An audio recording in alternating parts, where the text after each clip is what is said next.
আল্লাহ রাব্বুল আলামিন কোরআন নাজিল করার মাধ্যমে সমস্ত কিছুর সমাধান দিয়েছেন।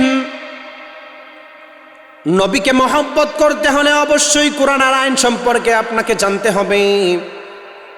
এই কোরআন সারা পৃথিবীর মধ্যে সবচাইতে দামি হওয়ার অন্যতম একটা কারণ হলো এই কোরআনের আইন যাদের ভিতরে থাকবে, কোরআনের ভালোবাসা যাদের ভিতরে থাকবে, তারা কখনো মানুষদের উপর জুলুম করতে পারে না। ঠিক কিনা?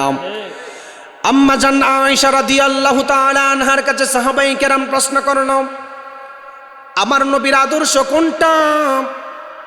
আম্মা জান আয়েশা রাদিয়াল্লাহু তাআলা আনহা বললেন, ও সাহাবায়ে কেরাম, 30 পারা কোরআনই হলো আমার নবীর আদর্শ, আপনার নবীর আদর্শ।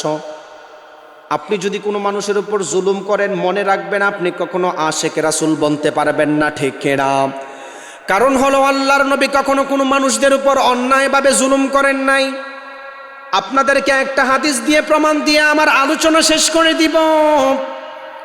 বিশ্বনবী সাল্লাল্লাহু আলাইহি ওয়াসাল্লাম একদিন সাহাবায়ে কেরামদেরকে নিয়ে বসা রইলেন। এমন সময় একজন সাহাবী হাজির হয়ে আমার নবীকে বলল, ইয়া রাসূলুল্লাহ, আমার তো কিছু অভাব অনটন রয়েছে, আপনি আমাকে কিছু টাকা পয়সা দিন, আমার অভাবটা আমি একটু কাটায় উঠতে পারি। ঘটনাক্রমে রহমাতুল্লিল আলামিন নবীর কাছে টাকা ছিল না। আমার নবী ডান দিকে সাহাবায়ে কেরামদের দিকে তাকালেন, সাহাবায়ে কেরাম কথা বলেন নাই। বাম দিকে সাহাবায়ে কেরামদের দিকে তাকায়া ইশারা দিলেন, বাম দিকের সাহাবীরাও কোনো কথা বলে না। নবীর কাছে সেদিন কোনো টাকা ছিল না, ডান দিকের সাহাবীদের কাছেও কোনো টাকা ছিল না, বাম দিকের সাহাবায়ে কেরামদের কাছেও কোনো টাকা ছিল না। আপনি জানলে অবাক হবেন, ওই সময় আল্লাহর নবীর দরবারে একজন ইহুদি পণ্ডিত হাজির হয়েছিল। আল্লাহর নবীকে বলল, নবী মুহাম্মদ, আমি এই জমানার সবচাইতে বড় ইহুদি পণ্ডিত এবং সবচাইতে ধনী মানুষ, আপনি আমার থেকে টাকা নিয়ে আপনার সাহাবায়ে কেরামদের জরুরত পূর্ণ করেন। ঘটনাক্রমে আল্লাহর নবী ইহুদির থেকে টাকা নিয়ে সাহাবায়ে কেরামদের জরুরত পূর্ণ করলেন। টাকা নেওয়ার সময় একটা চুক্তি হয়েছিল, ও ইহুদি, তুমি তো আমাকে টাকা দিয়েছো, তোমার থেকে টাকা নিয়েছি, তোমার সঙ্গে একটা চুক্তি হলো, অমুক মাসের অমুক তারিখে টাকা নিবা, এর আগে আসা যাবে না। আসলে নিয়ম হলো এটা টাইম নির্ধারণ করা। আল্লাহর নবীর সঙ্গে টাইম নির্ধারণ করার পরেও ইহুদি কিছুদিন আগেই আমার নবীর দরবারে টাকা নেওয়ার জন্য চলে আসছেন। নাউজুবিল্লাহ। সমাজে কিছু মানুষ দেখবেন টাকা ঋণ দেওয়ার পরে 1 মাস টাইম আছে, 15 দিন আগেই ঘরের দরজায় দাঁড়ায় থাকে, এমন আছে না নাই? নবী ইহুদির থেকে টাকা নেওয়ার পর একটা চুক্তি হয়েছেন, অমুক মাসের অমুক তারিখে তোমাকে টাকা দিব, এর আগে আসতে পারবে না। ঘটনাক্রমে নবী সফরে বের হবেন, সে 10 থেকে 15 দিন আগেই নবীকে রাস্তায় আটকায় বলেন, এই মুহূর্তে আপনি টাকা দেন। নাউজুবিল্লাহ বলেন। ইহুদি আল্লাহর নবীর দরবারে হাজির হয়ে আমার নবীকে বলল, ইয়া রাসূলুল্লাহ, আপনি কোন সফর করতে পারবেন না, আপনি আমার থেকে টাকা ঋণ নিয়েছিলেন, এই মুহূর্তে যদি টাকা না দিতে পারেন আপনাকে ছাড়া হবে না। আপনি জানলে অবাক হবেন, রহমাতুল্লিল আলামিন বলেছিলেন, ও ইহুদি ভাই, তোমার সঙ্গে তো আমার চুক্তি ছিল, অমুক মাসের অমুক তারিখের টাকা নিবা, এখন তুমি আসছো, এখন তো তোমাকে টাকা দেওয়ার মতো সিস্টেম আমার কাছে নাই, এখন টাকা দেওয়া যাবে না।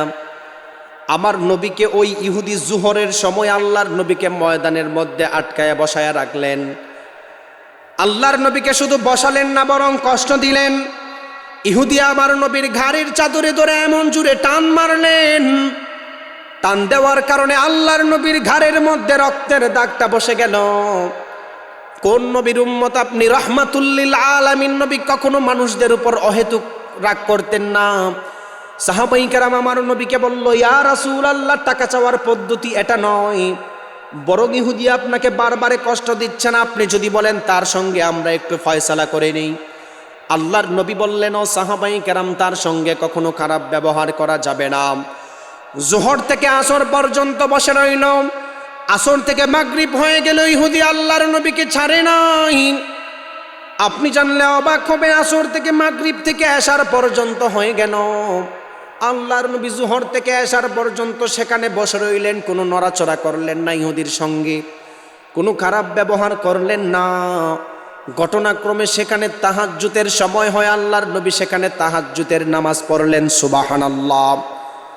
সাহাবায়ে কেরাম আমার নবীকে বলল, ইয়া রাসূলুল্লাহ, ইহুদি জোহর থেকে আপনাকে তাহাজ্জুদ পর্যন্ত বসায় রাখলেন। আপনি যদি এখন বলেন তার সঙ্গে এই মুহূর্তে ফয়সালা করার প্রয়োজন, আপনার সঙ্গে তো সর্বোচ্চ বেয়াদবি শুরু করেছে। আল্লাহর নবী বললেন তার সঙ্গে কোনো খারাপ ব্যবহার করিও না। আমার নবী সেখানে ফজরের জামাত পড়লেন। আপনি জানলে অবাক হবেন, ফজরের নামাজ শেষ হওয়ার পর ইহুদি আল্লাহর নবীর দরবারে হাজির হয়ে বলল, ওগো আল্লাহর নবী, আমি তো তৌরাতের বিরাট একটা পণ্ডিত ছিলাম। রাতের বেলায় যখন তৌরাট স্টাডি করি আমি সেখানে শেষ নবীর খাসিয়ত সম্পর্কে পড়েছি। আমি সেখানে পড়েছি শেষ নবী রহমাতুল্লিল আলামিন নবী এমন নবী, উনাকে কেউ রাগাইতে চাইলেও উনি রাগান্বিত হন না। আপনাকে আমি কষ্ট দেওয়ার জন্য বসাই নাই, আপনাকে আমি পরীক্ষা করার জন্য বসাইলাম। ওগো আল্লাহর নবী, আপনি সত্য নবী। এই মুহূর্তে আমি ইসলামের ছায়াতলে চলে আসলাম। সুবহানাল্লাহ। ইহুদি সঙ্গে সঙ্গে ইসলাম আনছেন নবীর আদর্শ দেখার পরে। আর আপনার আমার চলাফেরার এমন সিস্টেম, অন্য মানুষ আমাদের দিকে অ্যাট্রাকশন হবে দূরের কথা, উল্টা আমাদের থেকে অনেক দূরে চলে যায়। ঠিক কিনা বলেন? কেন? সমাজের কিছু মানুষ আছে 5 ওয়াক্ত নামাজ পড়ে, 5 ওয়াক্ত নামাজ পড়ে আবার এলাকাতে জুলুম করে, এমন আছে না নাই? রাসূল সাল্লাল্লাহু আলাইহি ওয়াসাল্লাম বলেন, আতাদরুনা মানিল মুফলিস? সাহাবাই কেরাম, দুনিয়া এবং আখিরাতের মধ্যে গরিব কারা? সাহাবাই কেরাম বলল, আল মুফলিসু ফিনা মান লা দিরহাম লাহু ওয়ালা মাতা। ইয়া রাসূলুল্লাহ, দুনিয়াতে যাদের টাকা নাই পয়সা নাই তারাই গরিব। নবী বললেন, ইন্নাল মুফলিসা মিন উম্মতি মান ইয়াতি ইয়াউমাল কিয়ামাতি বিসালাতিন ওয়া যাকাতিন ওয়া সিয়ামিন। উম্মতের মধ্যে যেই সমস্ত উম্মত নামাজ রোজা পড়ার পরেও মানুষদের উপর জুলুম করে, তারাই হচ্ছে সবচাইতে গরিব। ঠিক কিনা বলেন? নবী বলেন, ওই সমস্ত উম্মতরা হাসরের ময়দানে অহংকার করবেন, ওনাদের আমল আছেন জান্নাতে চলে যাবে। এমন সময় একজনকে দাঁড় করবেন, এই মেয়ে দাঁড়াও, দুনিয়াতে তোমার কাছে in terms of wealth and money টাকা পয়সার মালিক ছিলা, পাওয়ার ছিল, ইন টার্মস অফ পাওয়ার ছিল, তুমি আমার উপর জুলুম করছিলা, কিছু বলতে পারি নাই। আজকে হাসরের ময়দানে এটার মিটমাট করো। আল্লাহ তাআলা তাদেরকে ডাক দিবেন, কি তোমাদের সমস্যা? আল্লাহ বলবেন, কি সমস্যা? মাজলুম ব্যক্তি বলবেন, আল্লাহ দুনিয়াতে উনি হাজী সাহেব ছিল, ঠিকই, দুনিয়াতে উনি প্রভাবশালী লোক ছিল, আমার 10 শতক জায়গা ওনার নামে লিখে নিয়েছে, কিছু বলতে পারি নাই। সালিশের নেতারা আসছে, 10,000 টাকা দিছেন, রাতকে দিন বানায় ফেলছেন। এখন আপনার কাছে আমি ন্যায় বিচার চাই। আল্লাহ তাআলা সেদিন ন্যায় বিচার করবেন। ওই হাজী সাহেব হাজার হাজার হজ করার পরেও জুলুম করার কারণে জাহান্নামে যাবে যারা, তারাই হচ্ছে সবচাইতে গরিব। ঠিক কিনা বলেন? রাসূল সাল্লাল্লাহু আলাইহি ওয়াসাল্লামের আদর্শ কেমন ফ্যান্টাস্টিক আদর্শ! রাসূল সাল্লাল্লাহু আলাইহি ওয়াসাল্লামের আদর্শ কেমন উত্তম আদর্শ! আপনাদেরকে উদাহরণ দিলে অনেক সময় যাবে। উদাহরণ দিলে, নবীর আদর্শ যাদের ভিতরে থাকবে না, তারা যদি 5 ওয়াক্ত নামাজও পড়ে, তারা মুনাফিক। আমার কথা বুঝেন নাই? আচ্ছা বলেন তো দেখি, আপনি কোনোদিন নবীকে একবেলা নাস্তা করাইছেন? আমার কথা আপনাদের কাছে খারাপ লাগতে পারে, কিন্তু বাস্তব কথা বলতেছি। কোনোদিন নাস্তা করাইছেন? নবীর পিছনে 1 ওয়াক্ত নামাজ পড়ছেন? নবীর সঙ্গে যুদ্ধ করছেন? নবীর জন্য জীবন দিয়েছেন? নবীর সঙ্গে হাঁটাহাঁটি করছেন? করেন নাই। রাসূলের জমানায় নবীর পিছনে নামাজ পড়তো, নবীর সঙ্গে নাস্তা করতো, দুপুরের ভাত খাইতো, নবীর পিছনে নামাজ পড়তো, নবীর সঙ্গে যেত। ওই মানুষটা মাত্র কিঞ্চিত নবীর মহব্বত থেকে একটু দূরে চলে যাওয়ার কারণে, নবীর আদেশ একটু না মানার কারণে মুনাফিক হয়ে মারা গেছেন। বিশ্বনবী যখন মদিনা শরীফের মধ্যে নামাজ পড়াতেন, ওনার পিছনে অনেক মানুষ নামাজ পড়তেন। এর মধ্যে অন্যতম একজন ব্যক্তি ছিল সালাবা। উনি প্রত্যেক দিন বলতেন, ইয়া রাসূলুল্লাহ, আপনি দোয়া করেন আল্লাহ তাআলা যেন আমাকে ধন সম্পদ বাড়ায়া দেয়। নবীর আদর্শ যাদের ভিতরে থাকবে না, তারা হলো সরাসরি মুনাফিক। সূরা তাওবা এর 75 নম্বর আয়াতের শানে নজুল খুলে দেখবেন। সাহাবা আল্লাহর নবীর পিছনে প্রত্যেক দিন নামাজ পড়ার পরে আমার নবীকে বলতো, ওগো আল্লাহর নবী, আপনি আমার জন্য দোয়া করেন, আল্লাহ তাআলা যেন আমাকে ধন সম্পদ দান করেন। আপনার কাছে আমি ওয়াদা করলাম, ওগো আল্লাহর নবী, আমি আল্লাহর রাস্তায় বেশি বেশি দান করব, আপনার কাছে ওয়াদা করলাম।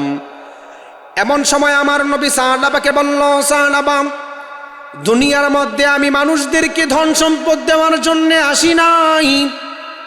দুনিয়ার মধ্যে আমাকে আল্লাহ প্রেরণ করেছেন বাশীরা ওয়া নাযীরা, মানুষদেরকে সুপথ এবং সুসংবাদ দেওয়ার জন্য, ধন সম্পদ দেওয়ার জন্য আসি নাই।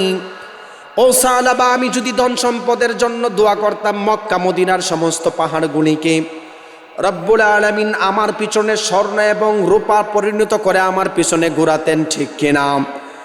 সাহাবা প্রথম দিন চলে গেল, দ্বিতীয় দিন আল্লাহর নবীর দরবারে হাজির হয়ে যায়। দ্বিতীয় দিন আমার নবীকে বলল, ইয়া রাসূলুল্লাহ, আপনি আমার জন্য দোয়া করেন, আমি আপনার কাছে ওয়াদা করলাম আল্লাহ তাআলা যদি আমাকে ধন সম্পদ দান করে অবশ্যই আমি আল্লাহর রাস্তায় যাকাত দিব। আল্লাহর নবী দ্বিতীয়বারও দোয়া করেন নাই। তৃতীয় দিন আল্লাহর নবীর কাছে যখন বললেন, আল্লাহর নবী রহমাতুল্লিল আলামিন নবী নরম মন নিয়ে আল্লাহর কাছে দোয়া করলেন, গো আল্লাহ, আপনি সাহাবার ধন সম্পদ বাড়াইয়া দেন, সাহাবার ব্যবসাটা বড় করে দেন। আল্লাহর নবীর দোয়া কবুল হওয়ার সঙ্গে সঙ্গে সাহাবার ব্যবসা বড় হয়ে গেল। সুবহানাল্লাহ। সাহাবার ব্যবসা বড় হওয়ার কারণে সাহাবা মদিনা শহর থেকে বের হয়ে গেল। মদিনা শহর থেকে বের হয়ে অনেক বড় ব্যবসায়ী হয়ে যায়। এমন সময় আল্লাহর নবীর উপর আয়াত নাজিল হলো, ওগো আল্লাহর নবী, যাদের উপর যাকাত ফরজ হয়েছে তাদের থেকে আপনি যাকাত নেন। আপনি জানলে অবাক হবেন, আল্লাহর নবী সাহাবায়ে কেরামদেরকে একদিন প্রশ্ন করলেন, ও সাহাবীরা, সাহাবাকে তো এখন 5 ওয়াক্ত নামাজে দেখি না, সাহাবার হালত কি আমাকে একটু জানায়া দাও। সাহাবায়ে কেরাম আমার নবীকে বলল, ইয়া রাসূলুল্লাহ, সাহাবার ধন সম্পদ বাড়ার কারণে সাহাবা 5 ওয়াক্ত নামাজ এখন ঠিক মতো পড়তে পারে না। এক সাহাবী উঠে বলল, গো আল্লাহর নবী, 5 ওয়াক্ত নামাজ পড়বে দূরের কথা, ব্যবসার পিছনে লেগে থাকার কারণে ঠিক মতো জুমার নামাজটাও পড়তে পারে না। নাউজুবিল্লাহ। আয়াত নাজিল করছেন, যাকাত নেন। রাসূল সাল্লাল্লাহু আলাইহি ওয়াসাল্লাম রাতের বেলায় যাকাতের আইন নির্ধারণ করেছেন, কে কতটুকু পর্যন্ত যাকাত দিবেন। শেষ করে দিচ্ছি, মাত্র 3 মিনিট, 2-3 মিনিট যাবে। কে কতটুকু যাকাত দিবে? সাহাবার নাম লিস্টে আসছেন। সাহাবার কাছে সাহাবায়ে কেরাম লিস্ট নিয়ে হাজির। সুবহানাল্লাহ পড়েন।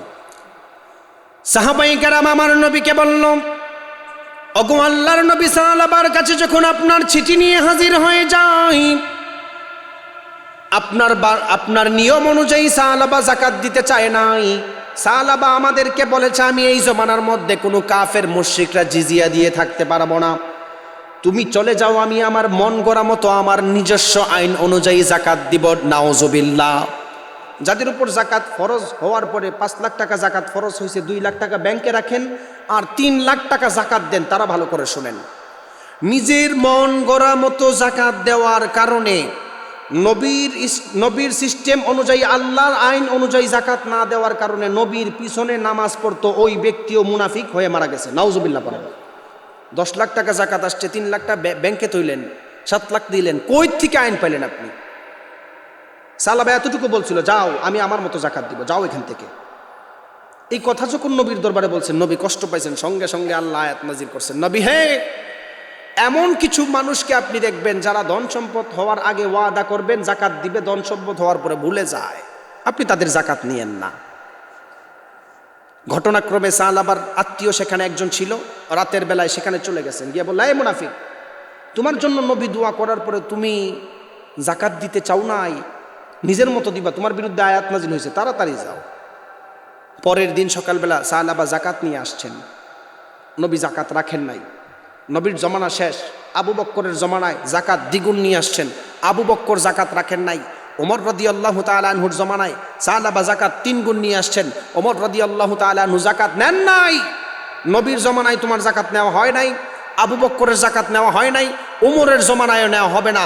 আপনি জানলে অবাক হবেন, উসমান রাদিয়াল্লাহু তাআলা আনহুর জমানায় 4 ভাগ উনি নিয়ে আসছেন, উসমান রাদিয়াল্লাহু তাআলা আনহু যাকাত নেন নাই।